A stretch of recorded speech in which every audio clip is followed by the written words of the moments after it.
The truth about the new Land Rover Discovery, the fifth in a line of trucks that date back to 1989, was not revealed on the rocky ledges of southern Utah, nor the near whiteout of the road just outside Zion National Park, nor the blush waves of the coral pink sand dunes, nor even the few twisty bits of road we traversed in the new family-oriented Rover.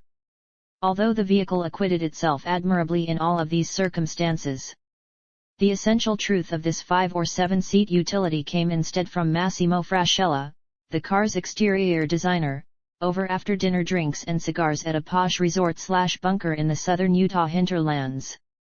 The old Discovery was an example of industrial design.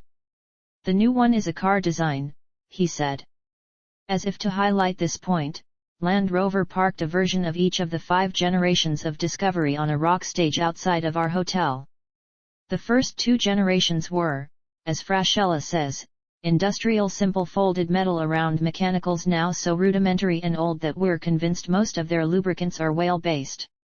The second 2, called LR3 and LR4 here in the United States, are softened versions of the same basic box, modernized and bedecked with luxury doodads but essentially electric typewriters in a computerized world.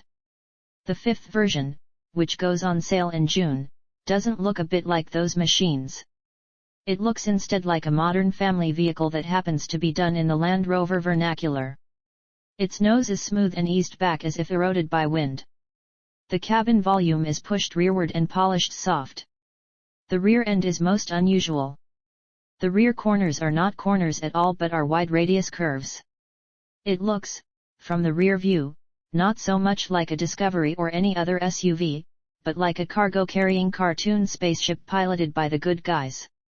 Land Rover has applied to the new vehicle some characteristic Discovery cues such as the stepped roof and the off-center rear license plate location. But the roof's rise is so gentle as to go basically unnoticed. And the odd placement of the plate is pure affectation since there's no rear-mounted spare tire or eccentric clamshell 2-piece tail and liftgate necessitating the location. And its revolutionary appearance is emblematic of its comportment. The new Discovery is now built from the same aluminum-intensive structure as the Range Rover and the Range Rover Sport.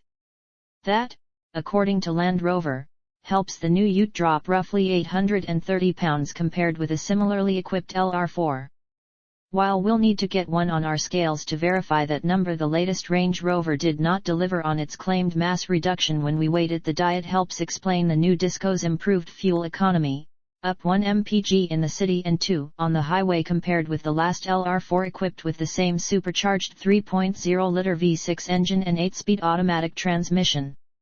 At 16 mpg city and 21 highway, the new Discovery still lags behind competitors from Audi, BMW, and Volvo, but it's an improvement. Land Rover also claims a nearly 1 second quicker 0 to 60 mph run compared with the LR4. That structure has also helped the Discovery join the modern era of family transport.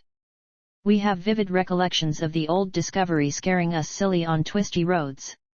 It handled like a tall building that was standing on its tippy toes and was drunk and also suffering from an ear infection. The new one actually kind of handles. In fact, the new Disco's body control is better than the Range Rover's, evidencing none of the tippy feeling that characterizes the first few degrees of roll or dive of the pricier model. And that's without any sacrifice in ride quality. We drove only versions with the optional airspring suspension, so we can't yet speak to the standard steel coil setup. The electric assist steering system commands the front tires with reasonable fidelity. There's a largish dead spot on center that can cause some busyness on the highway, particularly in heavy crosswinds. And the vehicle's lane-keeping assist is heavy-handed and disruptive. But the steering is relatively quick, 2.7 turns lock-to-lock, and once out of the dead zone, it loads up naturally and the Disco carves a consistent arc around corners. The interior is a calm oasis, bereft of wind noise, with comfortable seating for as many as 7 passengers. While not appreciably larger than the LR4S, the interior is a far more pleasant place to be thanks to high-quality materials and a dash design that mimics that of the Range Rover.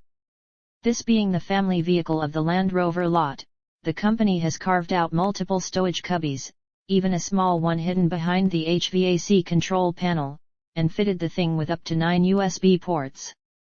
The two less expensive trim levels, SE and House, come standard as 5-seaters, with the $2,150 third row option. The top-level House luxury model comes only as a 7-seater with a power folding system for the second and third rows, which can be operated from a variety of locations including your smartphone.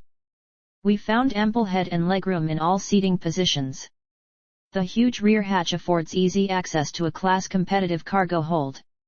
The higher trim levels come with a power folding tailgate that provides a bench to sit on when the hatch is open. It sounds frivolous and does complicate cargo loading, but it's also a comfy spot from which to survey your spread. All-wheel drive is, of course, standard on all versions, but the 2-speed transfer case and air springs, required for serious off-roading, add $1,500 on lower-level models. An additional off-road package, including an electrically locking rear differential and all-terrain progress control, a sort of off-road cruise control, tax on another $1,250. All Discovery models come standard with the 340 HP supercharged 3.0-liter gas V6, familiar from the LR4 as well as a large number of other Jaguar Land Rover products. It mates to the excellent ZF 8-speed automatic. The gas engine puts out more horsepower and torque than competitors' engines but isn't exactly the smoothest or most pleasant-sounding lump, in part because it's made from a 90-degree V8 with 2 empty cylinders. House and House luxury versions are available with a 254 HP 3.0-liter turbo diesel V6, nabbed from the Range Rover. Were we planning to do a lot of off-roading, we might pay the extra $2,000 for the diesel since you can ease into the plentiful torque when the going gets slow.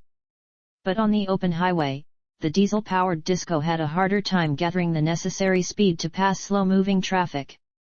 On the upside, the diesel is EPA rated at a reasonably good 21 mpg city and 26 highway. The Disco starts at $50,985.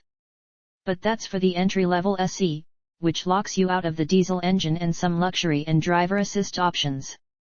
The mid-level House starts at $57,945. And the House luxury starts at $64,945 and can push beyond $80,000 when loaded up. Those prices are not appreciably higher than those of the LR4 that the Disco replaces. And for that money, buyers will get a much more pleasant, much more modern conveyance.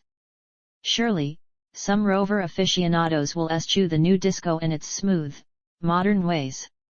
But we suspect a much larger number of folks will consider purchasing a new Disco than any of the previous ones. View photos. View photos.